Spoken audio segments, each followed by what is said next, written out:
Hello my dear friends, you're in the Military Summary channel. In this video we're going to discuss the most important events that took place during the previous 12 hours. We have lots of very interesting updates, so let's start. During the previous night between the 22nd and the 23rd of December of 2025, the Russians carried out massive missile attack, massive drone attack through the entire territory of Ukraine. The Ukrainian sources are saying that during the previous nights, the Russians used more than 600 drones. So we have some summary about attacks. The pro-Russian sources are saying that power facilities reported hit: Burштинska thermal power plant, Ladezhinskaya thermal power plant, Kanivskaya power plant. Additional reports of attacks on power facilities in Lvov and Khmelnytsky Oblast without details. In Chernihiv Oblast, drone hit a power facility in Novgorod-Seversky.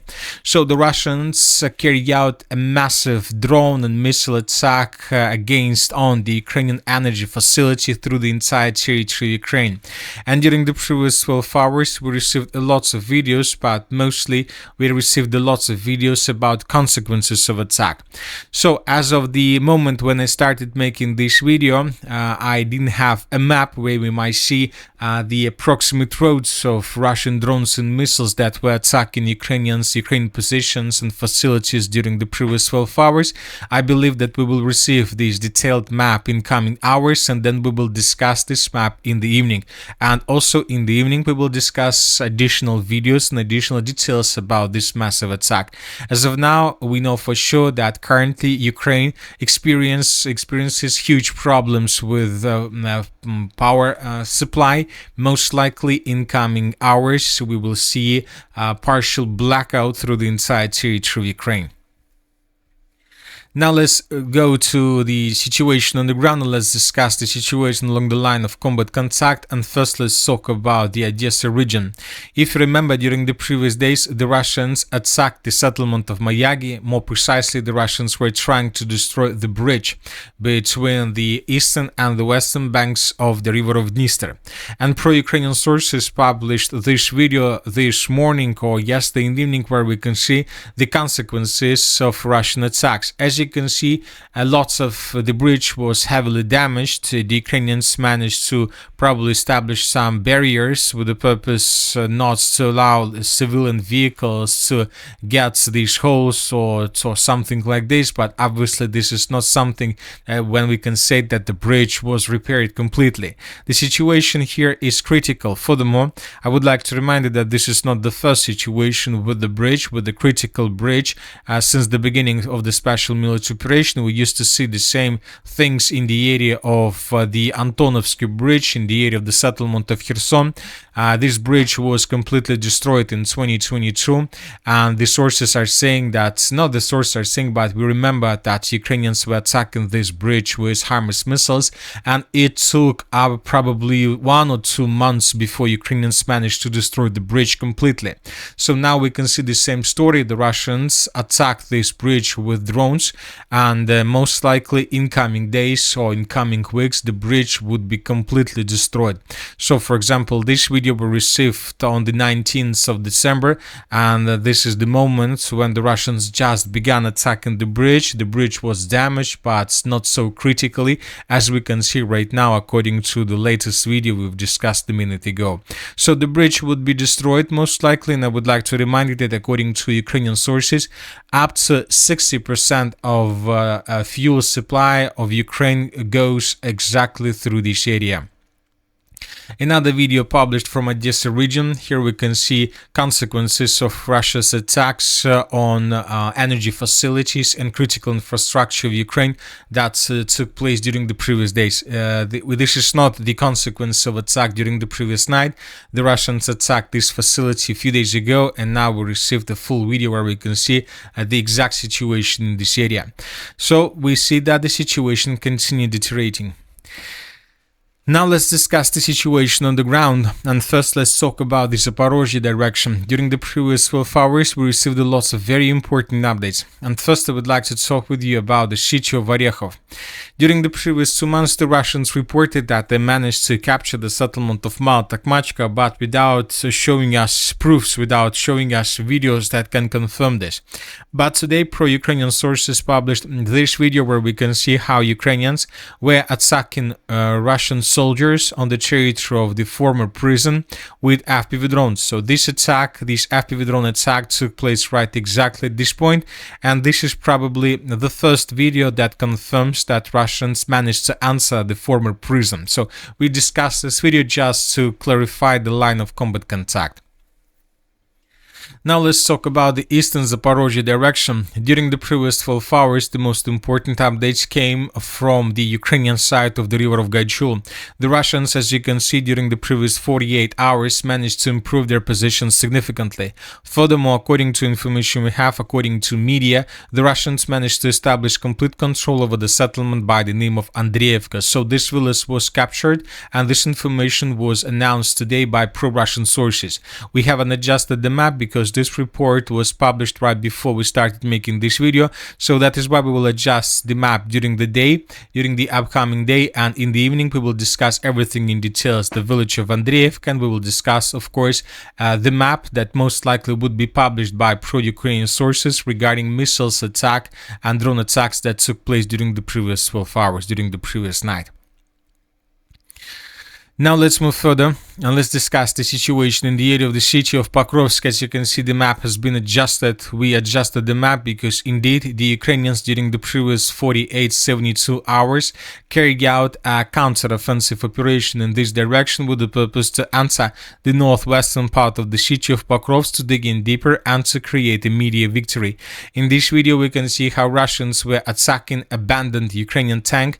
The sources are saying that this is the Australian Abrams tanks that was destroyed.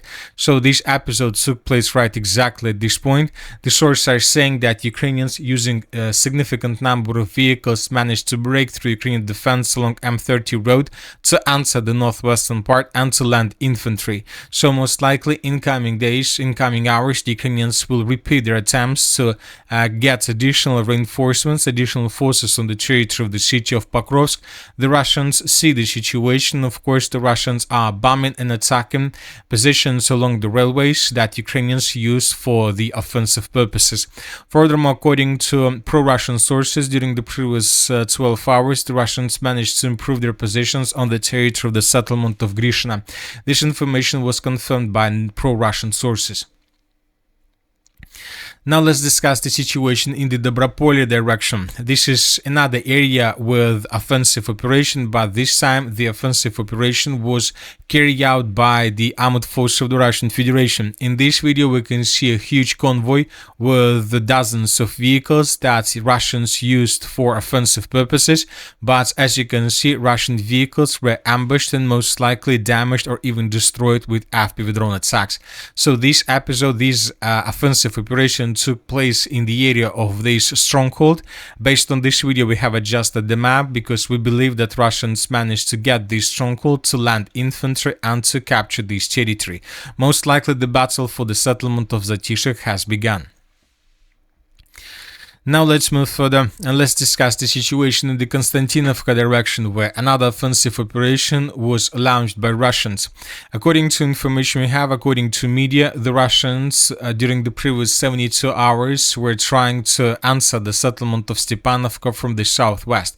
We came to this conclusion based on this video. Here we can see the same story, dozens of vehicles of the armed force of the Russian Federation that were heading towards the settlement of Stepanovka with infantry, and we can see how Ukrainians were trying to stop and to slow down Russian forces. As a result of this attack, we don't know the exact results of this attack, but one thing is clear, that Russians managed to improve their positions. The Russians managed to bring infantry, the infantry landed and most likely managed to dig in deeper. So these are the changes on the ground between the dates. This is the end of the 22nd, this is the beginning of the 23rd, and we believe that most likely this stronghold was also captured by Russians, and most likely the clashes are taking place currently in the southwestern part of the settlement of Stepanovka.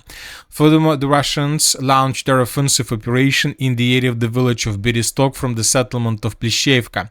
This information was confirmed by pro-Russian sources and by neutral mappers. So now we can see that Russians, as a result of this series of offensive operations, are trying to establish everything, a control over everything located around the settlement of Berestok. So Russians are trying to maintain the lines, to shorten the distances, and to establish complete control over the northern and the southern shores of the Kliban-Bytsk water reservoir.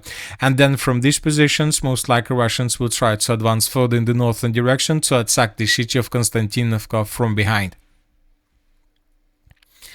Now let's talk about the Slavyansk direction. During the previous 12 hours, additional changes were recorded. These are the changes between the dates. This is the situation by the end of the 20th of December.